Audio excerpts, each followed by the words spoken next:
It's Tuesday, March 7th, 2023, and you're listening to episode 608 of Fear the Boot, a show about tabletop role-playing games and a little bit more. Running time for this episode is 36 minutes.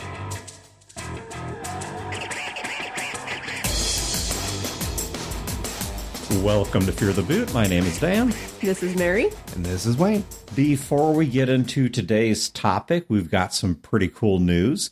The Kickstarter for Fear the Con is live. It is up and running. I will put a link to that in the show notes. And this Kickstarter will be running between now and middle of the day Central Time on April 6th. So if you don't want to convert time zones, go ahead and call it April 5th. And we are basically looking for what it takes just to cover the cost of the con, to put it on free for anyone that's able to attend. Check out the Kickstarter site in the show notes for more information. And I'm sure we'll have some updates and other information for you guys as things develop and as the Kickstarter matures. So this week, our topic is going to be, what are things that a game master has done that has made the world feel a little bit more alive or given you a little more buy-in to the setting than you otherwise had?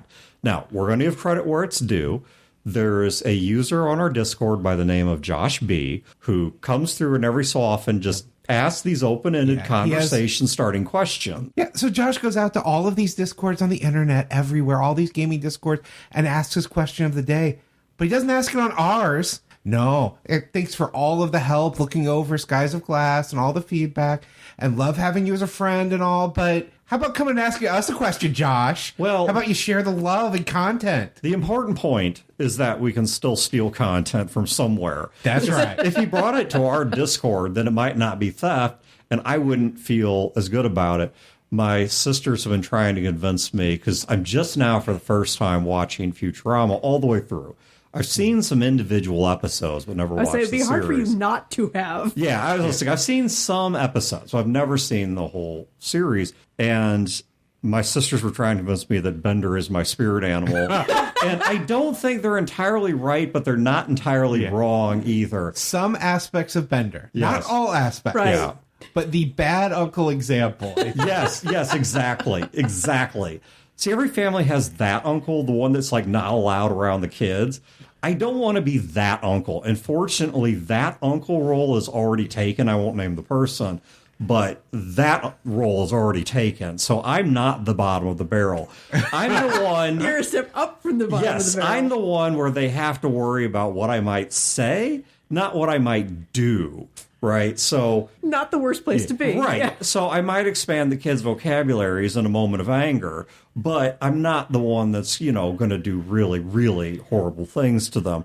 So I'm allowed to babysit the kids, but I'm told in advance what movies they're not allowed to watch. That 7-year-olds are apparently not allowed to see Joker. So anyway. All right. But he asked this question, and I think the question was intended to be answered in specific. What are some examples of things some game masters have done that get you more invested in the world?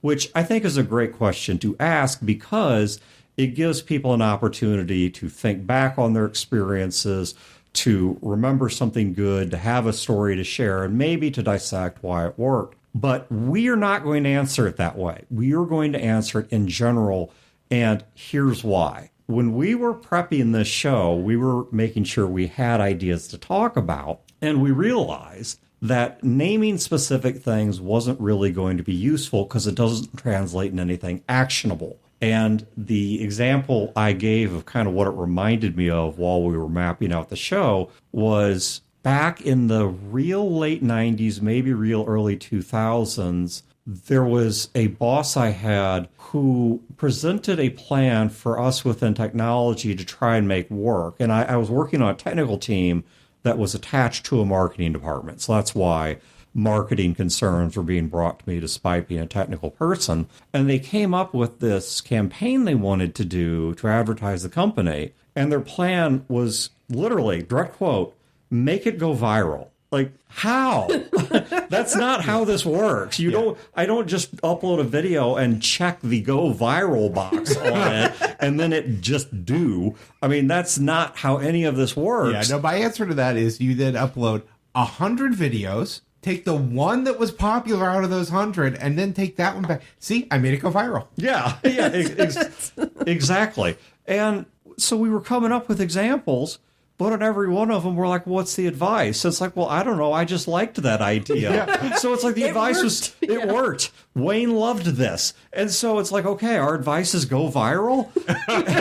And so that's why we're deciding to answer this from a general conceptual standpoint, because any specific story could be answered by, why did it work? Well, because I liked it. And unless you're GMing for me, that is not useful advice. So let's start off with this one. This is one that I think is huge to me, but it's going to tie in a lot to some of these other answers, at least at the conceptual level, which is either plot hooks, substories, or unanswered questions about my player character, because it makes what's going on in the world feel personal, and it makes it feel like my character really lives in this world, has an impact on this world, and the world is having an impact on him that is occurring at the personal level, not the impersonal level. The stormtroopers are not shooting at me because I'm just one of the rebels on the ship. They're shooting at me because I did something specific. Yeah, I will say, though, when you're doing something like that, tie it in at least early and put it out a little over time. Because where I've seen it not work is when you have something like a proper noun in your background, and a year into the campaign, that person shows up. I wrote that a year ago. Yeah. Right. And we've never touched on it again. Yeah. I don't remember that. Right. Because even though it was really important to my character and it was important to me at the time, I have a year's worth of role-playing with that character now that didn't. Yeah, and we've given some advice on that in the past, but to quickly summarize some of the things you can do is, one is, like Wayne said, get to it early and deal with it, not in huge tidal waves, but at least in a constant drip where you're touching a little on Wayne's backstory and then touching a little on Mary's backstory and then touching a little on my backstory. Let's say the hook is that you're looking for someone from your past. As you go to towns, filter that in. You get a little clue. Oh, this person from your backstory was here a month ago before you got here. And even if it's the player bringing it up, being like, I am actively searching for my uncle, don't stare at them blankly and say you don't find any answers. Keep it relevant as you go. Rumors, vagueness, whatever, just to toss a bone until you're ready to deal with it. Right. And, even if you just keep it fresh forgot on your about mind. it, like literally, like if the player brings it up, don't ignore it. Either like, that or off by a week or two to kind of throw off when they're looking for it. Yeah. Send out that email to all your players. Say, hey, everyone be looking at your backstories because I'm not done with them yet. And that works. Like over time, you've sit in a campaign for a long enough period of time and your GM suddenly sends you an email being like, hey, remember when you wrote this? You should remember this. Yeah. Like just and you just can refresher for you everyone can tell involved. them specifically, say, hey, go into your backstory and I want you to look at Sherry, okay? And you don't remember who that character is. You now know it's coming up. Now, maybe that's not an issue. Maybe what I'm going to do with that story is interesting enough that you knowing to review that one piece of your backstory is not a big deal. But failing that, once again, I can just send an email to everyone, maybe not even the week I'm intending to do it. Yeah. But some other week and just say, everyone check your backstories, be up on them because they're not done. Yeah, I know this is one that's happened to me where a character from my backstory showed up and I didn't remember the name. And so when the name got said, it's really significant, but I didn't remember it anymore. Well, and I had the opposite. I had a DM be like, hey, so everybody, we've been on a break. Just so you know, when we get back into this, maybe go back. And the nice thing about that game was that it had all been recorded. So it's like, go back to your prologue. Just listen to it again. And remember some of those things. The second thing I'm going to name, because I'm trying to knock off some of the quick kill items before we get to the big subject in the middle of this that sort of ties them all together, is allow the player characters to have goals, ambitions, and projects. And some games have this as a built-in mechanic. Blades in the Dark, for example, has the between game projects where you can roll to fill in project clocks and things like that and build a gizmotron or whatever it is you're trying to make.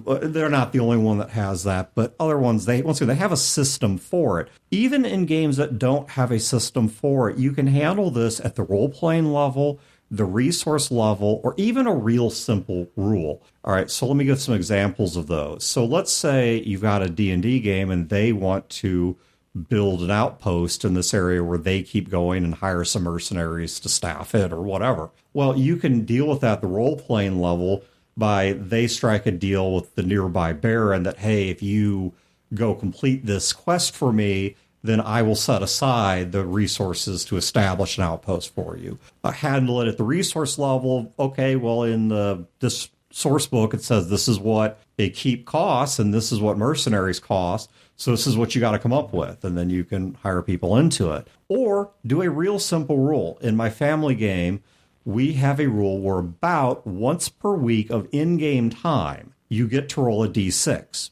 And whatever roll, you associate that with a side project. So like my first side project for my character was I was trying to learn Dethic, which is the ancient language of the dwarves, because we were doing a lot of deep diving into the darker places of the world. And so speaking ancient dwarven tongues was worth doing. And so when my character was, let's say, at 74%, the GM would say, okay, well, you got to roll under that 74% to have any chance of understanding what you're looking at.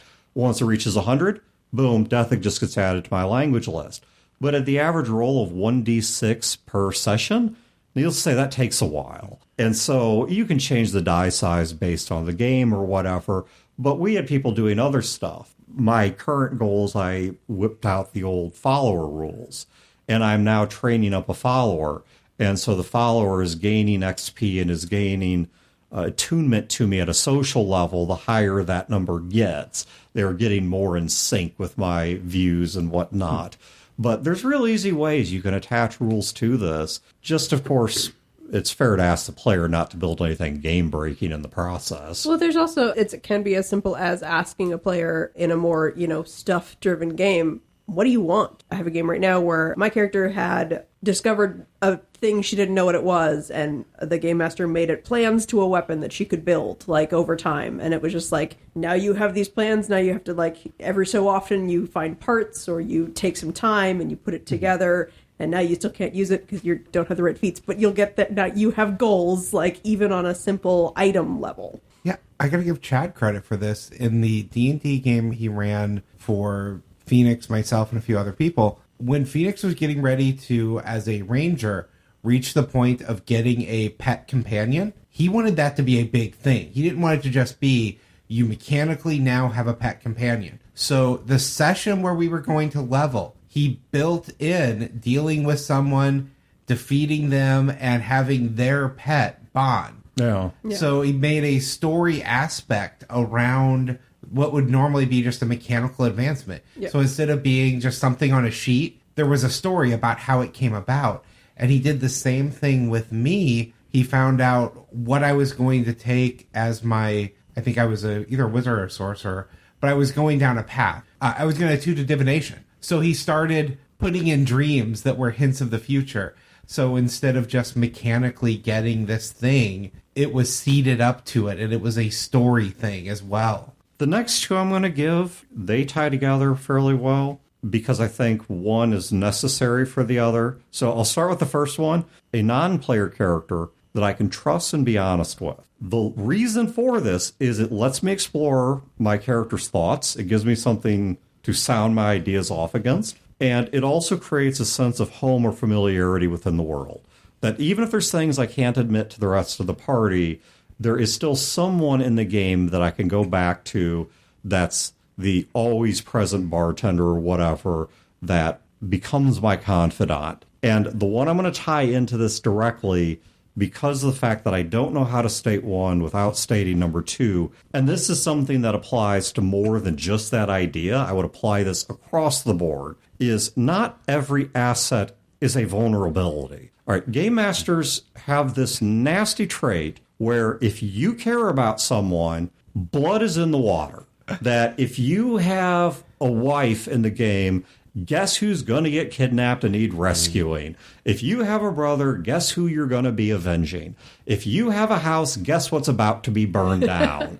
And look, I understand some of that is fair game and storytelling, especially if you're in a really, really personal, ugly dispute with somebody else. I get that.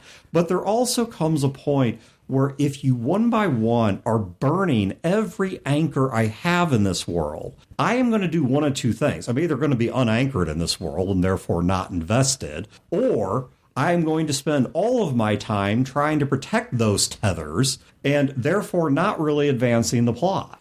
I have a hard, fast rule as a GM when I'm running games. If the party has an NPC that they love, and it's a unanimous, everyone in the party loves the NPC, I do not put that NPC in danger. That NPC will have trouble.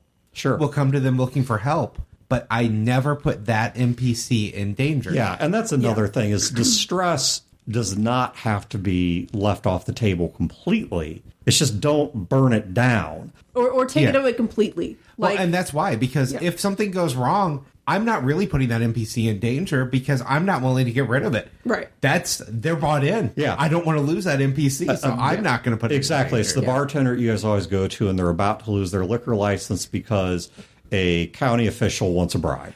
On the other hand, if I have an NPC that has a family member that they have an antagonistic relationship in, chances are that one's going to end up in danger. Sure. And they're going to have to deal with how badly do they want to actually save this person. Yeah. Yeah. And that's kind of my hard and fast rule when I'm running it. I will put a antagonistic NPC to them in danger every time. But if they all love an NPC, that NPC is going to have problems, but it's going to be safe. Well, and sometimes it can be driven by what level are your players going to stoop to, and then how much danger are the things you love are in. Because if you're going to just go around ruining my world, then you don't own none of the things you love are safe. Well, and there also is some internal consistency in terms of the problems you're asking for. You want to play an Untouchables game, set in the height of Prohibition. Okay, somebody's probably going to try and intimidate your wife, and somebody's probably going to firebomb your offices. I mean, that's the game you're playing in. I'm just saying that not everything in the world, not everything my character loves has to be a vulnerability that you're going to use to tighten that knife on me or to twist that knife on me. Because eventually I'm going to get tired of dealing with that. Right. And even then there are some, it's helpful to, as a GM, pick your PCs. Or pick your players, rather. If you want to put somebody's wife in danger, find somebody who isn't Dan. Yeah. There are people who have NPCs that they do care about, but are much more willing to, sacrifice to the story. You know? That's... I remember my last Dresden Files game. They wanted white court vampire politics. So immediately you're going to deal with betrayals. You're going to deal with family members that you can't really trust. Right. So the character had twin brothers. One of them's going to be on their side. One of them's not. Because I got two of them. You've got a spare. Yeah, but it does go to your point there of what type of game are you playing? Yeah. If the group wants internal politics, mobs, vampire politics, you're going to have betrayals. You're going to have things like that come up. They may be in danger. They may be the ones causing the danger. Yeah, I even had a player once, and I respected this totally, just ask me at the outset, I want to have these NPCs in my backstory. Specifically, he wanted his character to have back home a wife and 2 kids. And he asked me right up front, I don't mind if they have problems, but please do not kill them. Please do not have them abducted. I don't want to spend the game constantly trying to rescue my wife and kids, and that being used like a blunt object to motivate me to do anything in the story. And I said, completely agree. It would get tired and frustrating. And so I said, you have my word as a GM. I just won't do it. Well, it also puts a lot of stress on that single player to be like, hey, guys, it's my wife and kids that got abducted, so you all need to come help me. And you're getting the rest of the group to go along with it on one player. Yeah. And that's not good. I did that once with a GM and had the conversation of, this is in the backstory, but it's not actually something I'm interested in exploring or dealing with. It just is informing who the character is now. So I don't expect you to write anything to it, and I'm not particularly interested in exploring it. But I'm giving you the information anyway, just because it's part of the full picture. Yeah. I think I did that recently, where I was like, this is relevant to the character that I'm building, but it doesn't have to come up in the game, like this fact. Yeah. So Mary gave me one that is so broad that I was saving it to last, because I think if it wasn't saved to last, every other point we've made would be consumed by it in at least 10%, 20%, if not 95%, which is invest the players in the process of world building.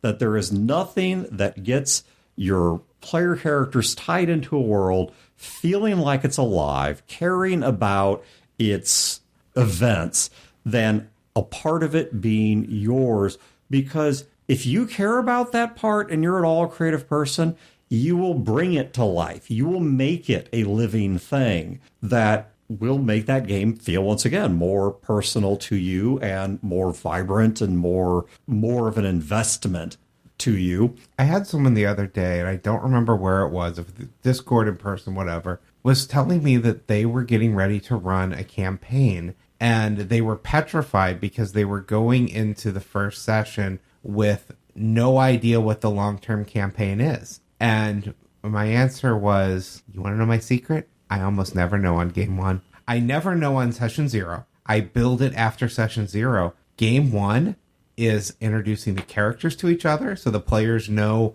what they're actually going to be running. Not what's on paper, how they're actually going to interact, and then throwing all kinds of things out and seeing what they're really interested in. And I like to form my campaigns after the first session. Always after session 0. But, like, I'll have some ideas going into session 1. I'll know what I want to do. But I am willing to throw out any idea I've got at session 1. Because I'm going to put a bunch of ideas out there and see what they jump at. And that's going to inform the entire rest of the campaign. I've had people give me, like, a whole write-up. Here's my backstory. Here's what I'm interested in. And then come game time, they don't care about any of that anymore. Because what they thought they wanted to play wasn't actually what they wanted to play. Well, or something else comes up in the plot that interests them more. They're introduced to a new concept, especially if they're new to the setting that they didn't know was in there. Right. Or even just interactions with other players. They're like, oh, that thing that you just did, that's really awesome. Yeah, say, Wayne, I don't know that my process is all that different than yours. I have at least a loose idea of what the game's going to be about or what I think it's going to be about after session 0. Yeah. Prior to session 0, I don't bother. After session 0, I know what the party's going to be, what they say they're interested in, and I've got an idea for the campaign as a whole. Yeah. But I'm willing to throw that idea out. But usually somewhere around post-game 2 or post-game 3. Because game 1 to me always feels a bit awkward. My goal out of game 1 is just to get enough buy-in to set up an organic place to begin game 2. But it's usually by the end of game 2 or game 3 that I have to go back and revise my plan for the campaign based on what the characters actually care about. There was something else that we were talking about when we were talking about letting the players be a part of world building, which is game masters don't just allow it to happen. You need to make it matter. You need to understand it, at least to some extent, because if you don't understand it, how can it matter to the world? And you need to understand the ways in which it can and cannot be used. All right, I know this is a beaten-to-death example on this show, but it works so well, I'm going to use it again, which is Gnarl building is an old tribe. That was a goal that I came up with. That was a whole section of the world that I created, and I built tons of culture, history. I even designed out the geography of an entire portion of the world, because Chad had just left this placeholder that an army of generic D&D monsters had invaded the north, and this is what happened. And so I codified, well, here's the pecking order of who was doing what within that group, and here's what the subculture was specifically of the Knoll tribes and what they're after now and what those lands looked like.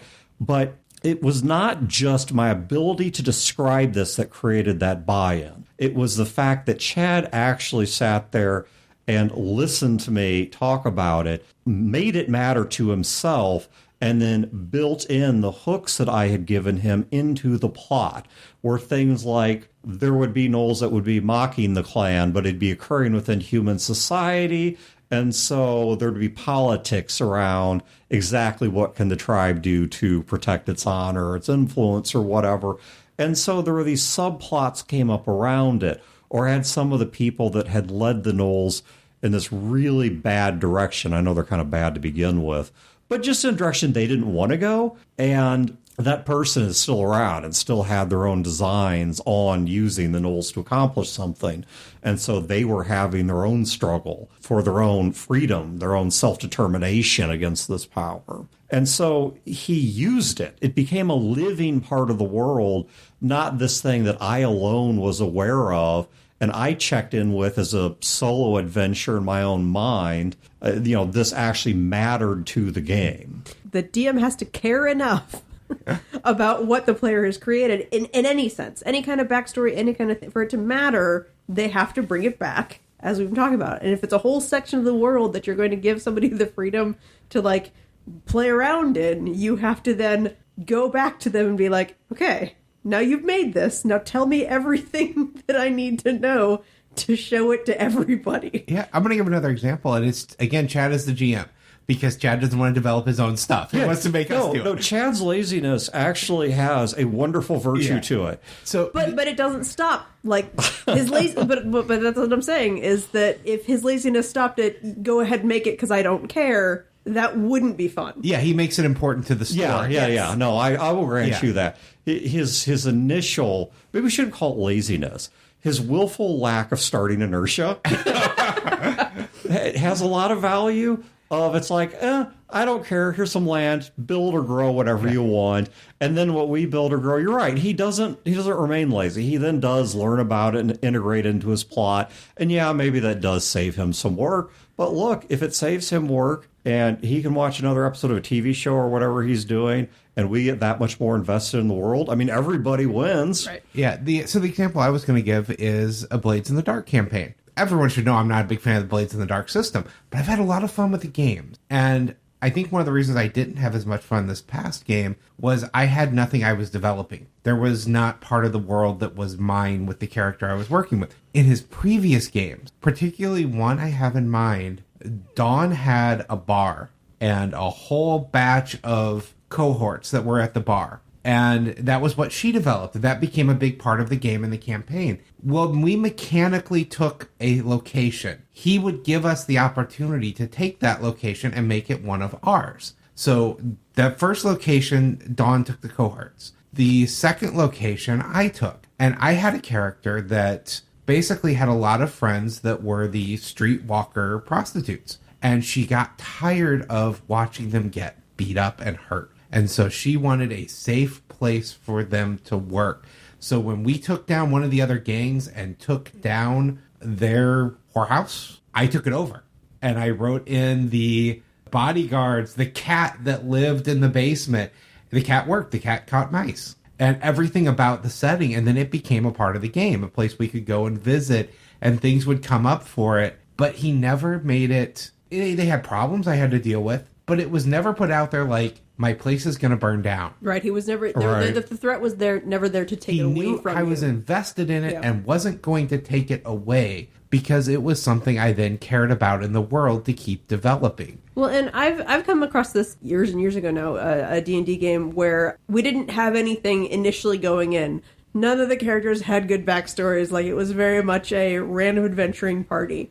But along the way... we kept running into these NPCs, not even NPCs, these like monstrous encounters or just random encounters that we just started collecting things and people. And the thing about it was that was clearly what we wanted to do. Like this kobold who we separated from his party and didn't kill, well, now we're going to put a crown on it and have it cook for us.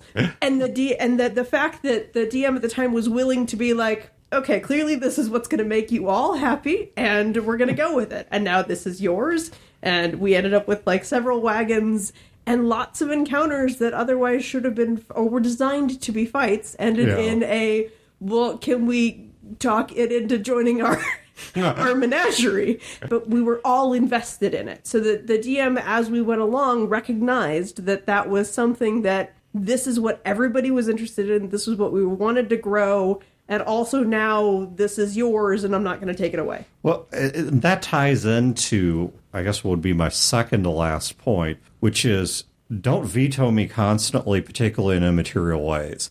I understand you as a game master absolutely have the authority to say no. because it's going to break the game or take the game in a direction you don't want it to go. I absolutely understand the game master has the right to say yes, but to put some restrictions on, to say, look, we'll do this, but it's going to have to go down this way and have some limitations. And that's fine. I don't have a problem with being told no. I am not quite so deep into the storytelling vibe of role-playing games that I feel the game master just has to yes and everything that I tell them. But when I am constantly being vetoed, when none of my ideas matter, when none of my approaches pan out, when none of my ways of seeking unique resolutions bear any fruit, at some point, I could not feel more detached from the world, because what connects me to the real world? Well, it's my ability to interact with it. Even if that is to passively observe it. I mean, I don't want to get too much into Heisenberg here, but even just to observe it is to interact with it. You don't want a world you can't interact with in any way and then expect anyone to care about it. Right. Nothing kills my interest more in a game than if I keep coming up with ideas and every one of them is wrong, fails, for some reason. Or even if it succeeds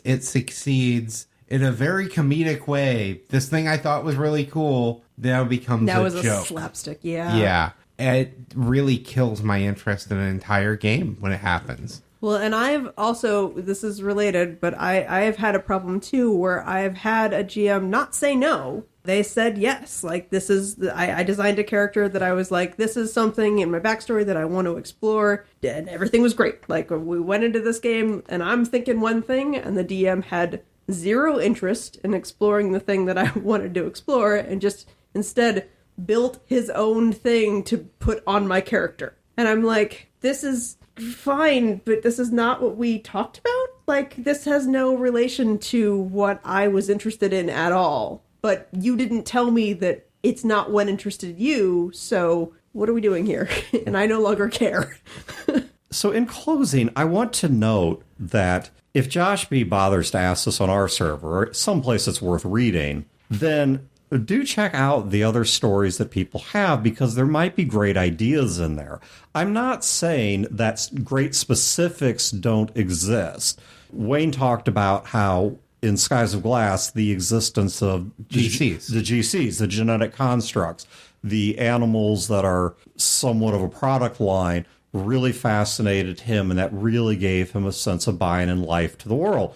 Well, why? Well, we could deconstruct that, but all you'd learn about in the process is Wayne, not really why that idea would work and how you could modify it to make it work for someone we've never met, but you game with every Wednesday. Or even why it was that one idea out of the entire setting that caught Wayne. So, I mean, I certainly think there is a place to look at where people say, well, the world really felt alive to me because it had a consistent calendar, or because it had certain festivals, or it had really cool NPCs, or the game master was just a really good narrator who was able to appeal to all five senses in their descriptions. And by the way, I think that does help. Mm-hmm. I think it does help to appeal to all five senses, to give the world its own heartbeat, to have stories occurring that aren't significant, that, you know, to have a mother chasing her child who's running through a crowd and getting lost, and there's no significance to the story. The child's not about to be abducted by an Umber Hulk. It's just, there's real life going on here. You know, I think I got a piece of advice about it then. You made the point of that would tell you nothing other than what I found interesting and why I found it interesting. Why don't you ask this question of your group? Yeah. Let them all answer it for any games they've ever run. Yeah. And then listen to them and why they found each of those things interesting. Right. And you've now learned something about every one of the players at your table. Absolutely. Absolutely. I think there's great value in that, because then you are learning not just the what's, but the whys for the people you game with. That's, you don't have to be listening at the specifics. You need to be listening for the hook. Right. Yeah. Whatever it is that they latched onto. Not what it is, but why. I just don't think us doing this would provide a lot of value. And once again, unless you happen to be at a convention running a game for us, in which case, whatever, we're relatively nice people anyway. So, but there you go.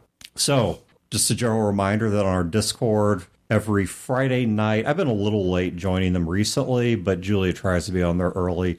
Usually around 8 p.m. Central, we start a chat that, once again, Julia's there earlier, and I typically drop in sometime a little later, like around 10-ish or 11-ish Central. Yeah. But I'm trying to get earlier. It's just there's been some scheduling stuff in my life lately. We've got a Discord. We've got a Facebook group. We've got a Patreon. Yep. There's all kinds of places you can find and interact with us. Yeah. In addition to that, have a great week and great games, and we will catch you next time. This has been a production of Fear the Boot, copyright 2023. Listeners are free to use this episode in a non-commercial endeavor, so long as credit is provided to feartheboot.com. You can find previous episodes and other resources at feartheboot.com. If you wish to support this show and its related endeavors, you can do so at patreon.com/feartheboot.